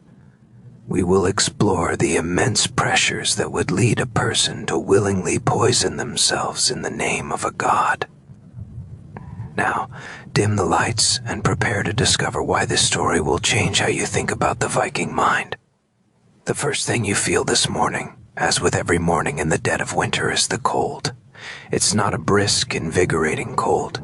It's a deep, damp, cellular cold that has seeped into the very timbers of the longhouse and now seems to be permanently lodged in your bones. You are lying on a raised wooden platform that runs along the wall, buried under a pile of furs and scratchy woolen blankets that smell vaguely of sheep, wood smoke, and unwashed human. The air itself is thick and heavy, a soupy mixture of smoke from the central hearth, the stale breath of the 40 other people sleeping in this single cavernous room, and the faint underlying notes of livestock. Somewhere at the other end of the building, separated by a thin wall, the precious cattle are overwintering, their body heat contributing a small but vital amount of warmth to the structure, along with their own unique aromatic signature. This is home. It's loud, it's smelly, and it's crowded. but it is the warm beating heart of your world against the frozen twilight outside. You don't have an alarm clock, but you don't need one. The world wakes you. A baby begins to wail. Someone nearby erupts into a hacking, chesty cough that seems to echo in the smoky dark. The fire in the long hearth pit, which has been banked to smoldering embers overnight, is being coaxed back to life by one of the women. The crackle and hiss of the wood, a signal that the day is officially, reluctantly, beginning. You sit up, the cold air hitting your bare chest like a slap. You are a man in your late 22nd, but you feel older. Your body is a roadmap of a hard life. Your knuckles are scarred. Your shoulders are thick with muscle from years of rowing, chopping, and swinging an axe. And a nagging ache in your left knee from an old training injury serves as your personal weather forecast. It's predicting more cold. It's always predicting more cold. Your life is governed by cycles. The cycle of the sun, which is currently making only a brief, grudging appearance each day. The cycle of the seasons, which dictates whether you are farming, raiding, or huddling inside trying not to freeze. And the cycle of hunger. Your stomach is a hollow ache. Breakfast will be some kind of porridge, a gray, uninspiring gruel of oats or barley, perhaps with a chunk of dried fish or dollop of soured milk if you're lucky. It's fuel, not pleasure. Food in this time for most people is about staving off the gnawing emptiness for a few more hours. The modern idea of eating for enjoyment would seem like a decadent, almost obscene fantasy. You eat what you have, and you are grateful for it, because you have seen seasons where there was not even this. You swing your legs over the side of the platform, your bare feet hitting the cold, packed earth floor. You pull on your woolen trousers and a rough linen tunic, the fabric coarse against your skin. Every item you own is a product of immense labor. The wool was shorn from your own sheep, spun into thread by the women of your household and woven on an upright loom over countless hours. The leather for your shoes was tanned using a delightful mixture of animal brains and smoke. Nothing is disposable. Everything is valuable. Everything is patched and mended until it falls apart, at which point its scraps will be used for something else. It's a philosophy born of pure necessity. Waste is a sin the gods of this land do not forgive. Your identity, your entire sense of self, is tied to this group, this clan, this hall. You are a son, a brother, perhaps a husband. But you are also something more. You are a member of a brotherhood, an Ulfhednar, the Wolfcoats. You and a dozen other men in this settlement are bound by oaths not just to your Jarl, your chieftain, but to Odin, the All-Father, the god of poetry, wisdom, death, and most importantly for you, ecstatic fury. You don't just worship Odin, you seek to emulate him, to become one of his chosen champions, the Einherjar, who will feast and fight in his hall of Valhalla after a worthy death in battle. This isn't just a job, it's a calling. It's a spiritual path paved with violence and a profound disregard for your own safety. But it's easy to feel that divine connection on a summer battlefield with the sun on your face and adrenaline singing in your veins. It's much harder to feel it now in the endless suffocating boredom of a Scandinavian winter. The ships are pulled ashore. The ground is too frozen to farm. The days are a monotonous cycle of mending tools, sharpening weapons, telling the same old stories around the fire, and trying to stay warm. A deep, restless energy thrums beneath the surface of the longhouse. It's a collective cabin fever, a pressure cooker of boredom and testosterone. Fights break out over nothing, a perceived insult, a disputed game, an accidental shove. This enforced inactivity is, in its own way, more dangerous than a battle. A man's reputation, his honor, is his most valuable currency, and in these close quarters it's easily tarnished. You and your wolf brethren stick together. You train. When the weather allows, fighting with blunted weapons in the snow, your breath pluming in the frigid air. The exercises are brutal, designed to build strength, endurance, and a tolerance for pain. You learn to ignore the sting of a wooden shield rim catching you on the jaw, to push through the burning in your lungs until you feel you might collapse. But the physical training is only one part of the preparation. The other part is mental, spiritual. The old Skald, the poet of your clan, recites the ancient verses in the evenings, his voice a low chant in the flickering firelight. He tells of Odin hanging himself from the world tree to gain the knowledge of the runes, of the great wolf Fenrir who will devour the sun at Ragnarok, the final battle. The stories are not entertainment. They are instruction. They are theology. They are wiring your brain to see the world in a certain way, as a place of heroic struggle where a glorious death is the ultimate prize. And yet you have doubts. You've seen men die. It isn't always glorious. Sometimes it's a gut wound that leads to a week of agony and fever. Sometimes it's a clumsy fall on a slippery ship deck. You've seen the fear in their eyes. You've felt it in your own stomach, a cold, hard knot that has nothing to do with the winter air. The stories are one thing. The reality of a sharp piece of iron tearing through your flesh is another.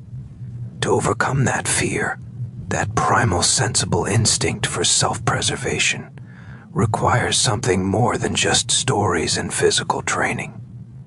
It requires a key to unlock a different part of your mind, a part that does not feel fear or pain or doubt, a part that is not entirely human. This is the true purpose of your brotherhood. You are not just soldiers, you are practitioners of a mystery. You are seekers of the Berserksganger, the Berserker's rage. It is a state of ecstatic transformation, a sacred madness gifted by Odin himself. When it is upon you, the sagas say, you are as strong as a bear, as mad as a dog. You bite your shield, you howl, you are immune to fire and iron. You are a force of nature, a terrifying embodiment of the chaos of battle. And when it passes, you are left as weak and helpless as a newborn child, drained of all strength. You have seen it happen to the older members of your group. You've witnessed the terrifying transformation and the pathetic aftermath. And you know with a growing sense of dread and anticipation that your own initiation is coming. The winter is breaking. The days are growing longer. The ice on the fjord is beginning to crack, and the Jarl is planning a raid. Before you go, you must become the wolf. The decision isn't made in a grand council with horns and solemn pronouncements.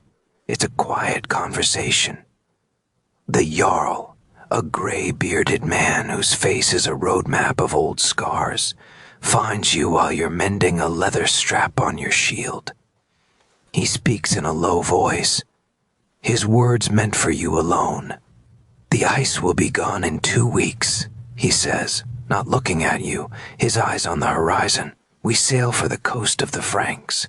It is time for the young wolves to earn their pelts. He claps you on the shoulder, a heavy, meaningful gesture, and walks away. There is no discussion. It is not a request. It is a statement of fact, as inevitable as the coming spring thaw. Your time has come. A strange mix of fear and elation courses through you. This is what you have trained for, what your entire young life has been building towards. It is your chance to prove your worth, to earn your place among the warriors you have idolized since you were a boy. It is your chance to win wealth, fame, and a seat in Valhalla. But it is also your chance to die, or worse, to fail, to show fear, to be unable to make the transformation. The shame of that would be a fate far worse than a quick death. The preparations begin, but they are not the preparations of a normal warrior. Yes, you check your axe, honing its edge to a razor's sharpness. You oil the leather of your shield, ensure your helmet fits snugly, but the most important preparations are handled by someone else. She is the Volva, the seeress of your clan. She is an old woman who lives in a small hut at the edge of the settlement, slightly apart from everyone else. She is both respected and feared. She communes with spirits, tells fortunes, and casts charms. She is a weaver of fate and a master of herbs. She is, for all intents and purposes, your pharmacist and your priestess.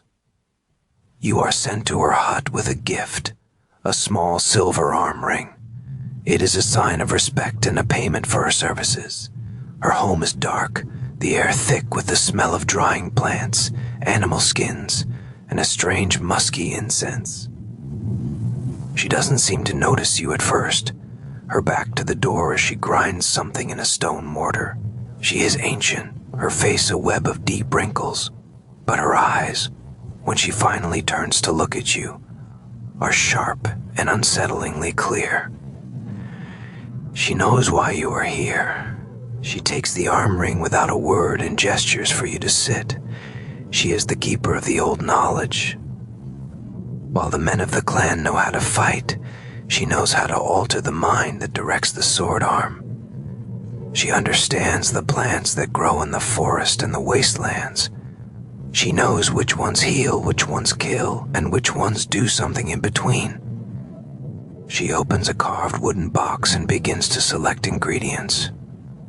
You see dried roots, powdered fungi, and other things you cannot identify. Then she retrieves a small leather pouch, very much like the one found centuries later at Firkat. From it, she takes a pinch of tiny black kidney-shaped seeds. They look harmless, like poppy seeds, but you know better. This is henbane. You've seen the plant growing near the rubbish heaps, where the soil is rich with nitrogen from human and animal waste.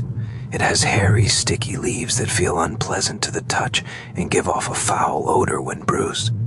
It has beautiful funnel-shaped yellow-purple flowers that seem alluring and sinister at the same time. The stories say it can make a man mad, that it can steal his memory, that it is an ingredient in witches' flying ointments. The old woman pounds the seeds into a fine powder, her movements economical and practiced. She mixes the powder with other ingredients into a thick, dark paste. The smell is acrid and unpleasant. She then adds the paste to a cauldron of simmering beer or mead, stirring it with a staff of dark wood, whispering words you cannot understand. This is not simple medicine. This is a sacrament, a chemical key being forged to unlock the gates of madness. Why this plant? Why not the fairy tale mushroom? You don't ask, but the knowledge is there in the traditions she upholds. The fly agaric mushroom might send a man to the spirit world, but he would likely be lying on his back, drooling and giggling. Henbane is different. It belongs to the nightshade family, a notoriously toxic group of plants. It contains atropine and scopolamine, powerful alkaloids that act on the central nervous system. They induce a state of delirium, but a specific kind of delirium. They cause hallucinations, disorientation, and a flushed hot skin. They dry the mouth and throat, dilate the pupils, and create a sense of unreality. But crucially, they can also trigger aggression, agitation, and a profound insensitivity to pain. They can erase the memory of the experience afterwards. In short, the effects of henbane poisoning map almost perfectly onto the descriptions of the berserksganger from the sagas, the flushed face, the inhuman strength born of not feeling pain, the rage, the howling, and the subsequent amnesia and weakness. It's not a trip, it's a controlled, weaponized psychosis, and you are about to be its subject. The ritual is to be held that night in a specially constructed pit house away from the main longhouse. It is a semi-subterranean structure, dark and earth-smelling, designed for sacred ceremonies. Only your brotherhood will be present, along with the vulva and the Jarl. As the sun sets, painting the snow-covered landscape in hues of orange and purple, a deep anxiety begins to settle in your stomach. This isn't battle fear. Something different. It's the fear of the unknown, of losing control of your own mind, of unleashing something from within yourself that you might not be able to put back. You look at the other young men who will be joining you. Their faces are grim, their eyes wide in the growing darkness. You are all in this together, a band of brothers standing at the edge of a cliff, about to jump. You only have faith that the ritual, the drug, and the will of Odin will give you wings. But as you walk towards the pit house, the cold night air doing little to cool your suddenly feverish skin, you can't help but wonder, will you fly or will you simply fall? The pit house is suffocatingly hot. A large fire burns in a central stone-lined pit, casting flickering, distorted shadows on the damp earth walls. The air is so thick with smoke you can taste it, a bitter, resinous flavor that coats your tongue and makes your eyes water.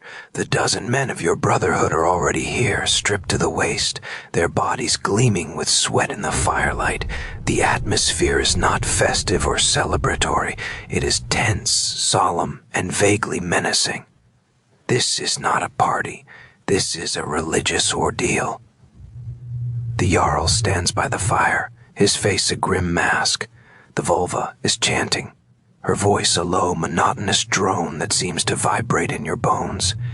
It's a sound that is both calming and deeply unsettling. A human noise that seems to be coming from a place that isn't entirely human. You and the other initiates are led to the center of the room. The vulva approaches each of you in turn. She holds a wooden bowl containing the brew she prepared earlier. It's a murky, dark liquid that smells faintly of herbs and honeyed mead, but with a sharp, unpleasant undertone. This is the moment. There is no turning back now. She holds the bowl up to you, her ancient eyes locking with yours. You take it in your hands. It's warm. You hesitate for a fraction of a second, your survival instinct screaming at you not to drink the strange, foul-smelling poison. But then you look at the faces of your brothers, at the expectant gaze of your Jarl. Your honor is at stake. Your future is at stake. Your very identity is at stake. You raise the bowl to your lips and drink it down in 3 long, desperate swallows. Tastes as bad as it smells. For the first few minutes, nothing happens. You stand there, your heart hammering against your ribs, feeling foolish. The chanting continues. The fire crackles. The men around you are silent, watching. You begin to wonder if it was all a story, a test of courage. Then the first effects begin to creep in. It starts with your mouth that goes completely unnervingly dry, as if it were packed with sand. Your tongue feels thick and clumsy. You try to swallow, but you can't. A powerful thirst begins to build, but you know you cannot have any water. This is part of the process. Next, your vision begins to change. The edges of the room blur and swim. The flames of the fire seem to stretch and dance in impossible ways. The faces of the men around you distort, their features melting and reforming like wax. Your pupils are dilating wildly, letting in too much light, making the fire seem as bright and blinding as the sun. You feel a growing disorientation, a sense of detachment from your own body. It's as if you are a passenger, watching a scene unfold from a great distance. Your skin begins to feel hot and flushed, as if you have a raging fever. You can feel your heart rate accelerating, a frantic drumming that seems to be shaking your entire frame.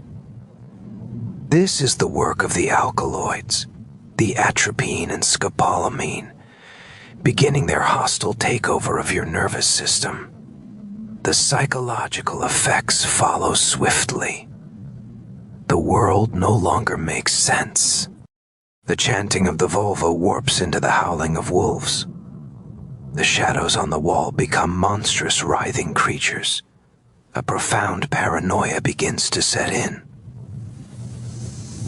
Are these men your brothers, or are they enemies in disguise?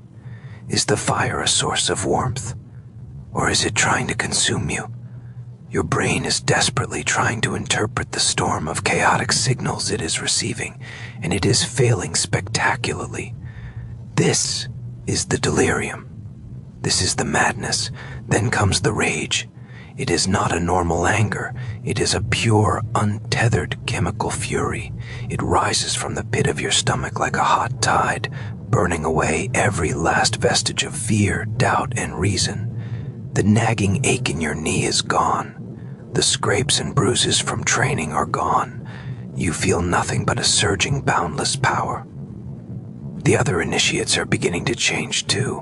One starts to groan, a low, animalistic sound. Another begins to shake violently. The older members of the Brotherhood begin to beat their weapons against their shields, a rhythmic, deafening clang that drives the frenzy higher and higher. You no longer recognize yourself. You let out a roar, a sound that is torn from your throat, raw and inhuman. You are filled with an overwhelming urge to destroy, to smash, to tear. You feel an insane strength coursing through your limbs. The sagas describe this moment perfectly. You are overcome by a force so powerful, you bite the iron rim of your shield, leaving dents from your teeth. The pain is a distant, irrelevant sensation. You are no longer a man. You have become the wolf. You have become a vessel for the divine madness of Odin. You are a berserker. The world outside the pit house has vanished. Your entire universe is now this hot, smoky, violent space. You and your brothers are a whirlwind of crazed motion, howling, stamping, clashing weapons. It is a terrifying, ecstatic dance of choreographed madness.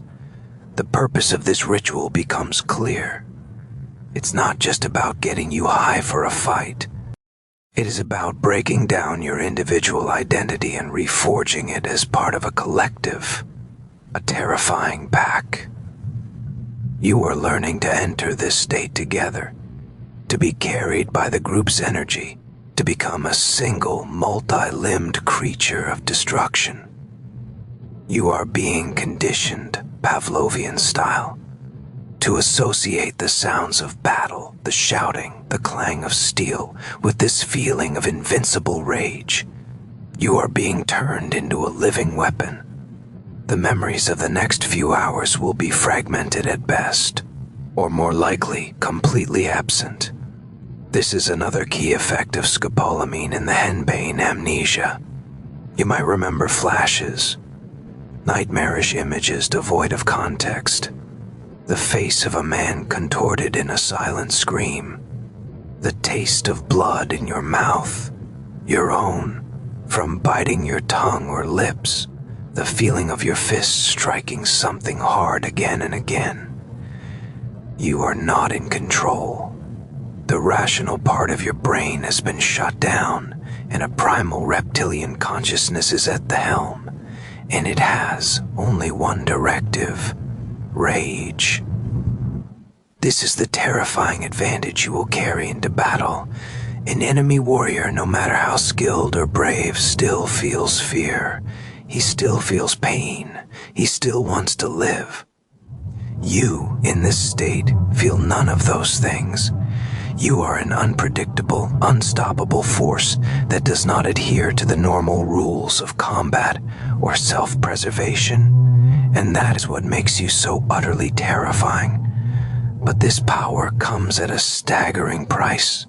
The body and mind can only sustain such an extreme state for so long. As the hours wear on and the drug begins to be metabolized by your liver, the come down begins. And it is every bit as brutal as the ascent was ecstatic. The first hint that it's over is the return of pain. It doesn't creep back in. It slams into you like a physical blow. The knee you'd forgotten about is screaming. Your knuckles are raw and bleeding. Your throat feels like it's been scraped with gravel from the howling.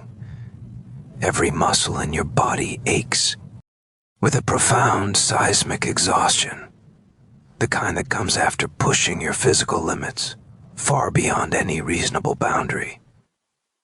The invincible, godlike warrior of a few hours ago is gone, replaced by a weak, shivering, and profoundly fragile human being. The next thing to return is the cold.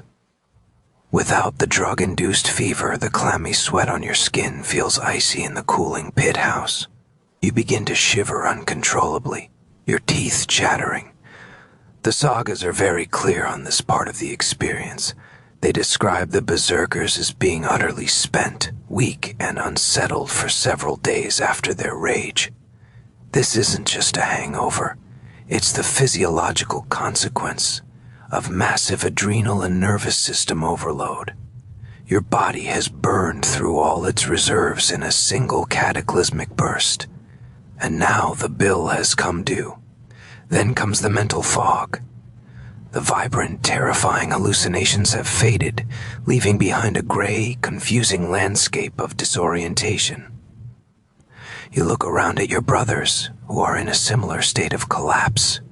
Some are curled on the floor, groaning. Others are staring blankly at the dying embers of the fire. There's no celebration, no triumphant camaraderie. There is only a shared, miserable silence. You try to piece together what happened, but your mind is a blank slate. You have a vague, unsettling feeling of having done something, but the details are gone, swallowed by the chemical amnesia. Did you hurt someone? Did you hurt yourself? The lack of memory is perhaps the most unnerving part of the entire ordeal. You have surrendered your own agency, your own consciousness, and you have no idea what the entity that took your place did in your absence. The vulva and the Jarl move among you, offering sips of water and covering you with furs. Their faces show no sympathy. This is part of the price. This is the known cost of borrowing Odin's fury. You have touched the divine, and the divine has left you scorched and empty. Over the next few days, you will be useless. You will have to be cared for, fed simple broths, and allowed to sleep.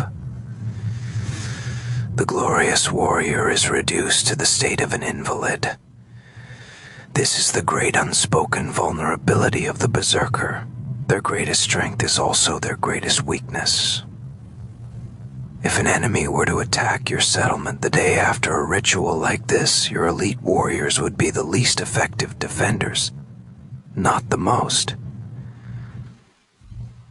It's a strategic gamble of immense proportions, a decision to trade several days of profound weakness for a few hours of terrifying battle-winning power. As you lie there, drifting in and out of a feverish, exhausted sleep, you understand the Brotherhood in a new way. It is not just about fighting together. It is about surviving the aftermath together. It is about trusting these men to protect you when you are at your most vulnerable, just as you will protect them. You have been broken down chemically and psychologically, and now you will be rebuilt as part of this unit. You have faced the wolf inside you, and with the help of your pack, you have survived. In 2 weeks, when you sail for the coast of the Franks, you will carry this experience with you. You will not take the henbane brew right before the battle. That would be tactically insane. The onset is too slow, the effects too disorienting. Instead, the ritual has served as a key piece of psychological conditioning. You now know what you are capable of. You know the state you can enter, The sounds of battle, the roar of voices, the clash of steel on shields will now act as a trigger, a mental key that can unlock the doorway to that rage, perhaps even without the drug. You have been to the edge of madness and back. And the memory of that power, even a fragmented one, has changed you forever. You are no longer just a farmer who fights. You are a consecrated weapon. You are one of Odin's chosen. And as you finally slip into a deep, dreamless sleep, you know with a certainty that settles deep in your weary bones that your enemies have every reason to be afraid. As our journey through the world of the Norse ritual warrior concludes tonight, we're reminded that the past is far from dusty and dull. It's a vibrant, often surprising, and always intriguing tapestry woven with human ingenuity, resilience, and the occasional ancient mystery that still makes us wonder. This is the Stone-Wrought Historian, encouraging you to remain curious about the incredible tales still waiting to be discovered beneath our feet. Good night.